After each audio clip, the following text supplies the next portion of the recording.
ஆனானப்பட்ட சர்வதேச தாதா அப்படின்னு சொல்லிட்டு இருந்த அண்ணன் டொனால்ட் ட்ரம்ப் நடுங்குறாரு.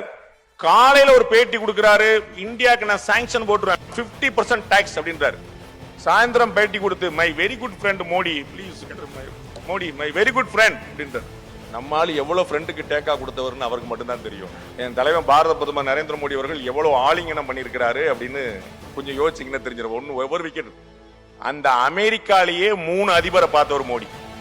ஒபாமாவுக்கும் காப்பியை கொடுத்தாச்சு, பைடனுக்கும் டீயை போட்டாச்சு, ட்ரம்பும் காப்பி சாப்பிட்டு போய் என்ஜாய் பண்ணு. அதான் யோசிக்கிறாங்க. ஏன்னா நம்ம 3 அதிபர்கள் மாறிட்டோம், இந்தியாவில் அதே ஆள் அப்படியே நிக்கிறாரு. மோடி அசராம சொல்றாரு, இப்பதானப்பா 3வது முறை, வெயிட் பண்ணுங்கப்பா, அப்படி 3rd டைம் தானே வெயிட் பண்ணுங்கன்றார்.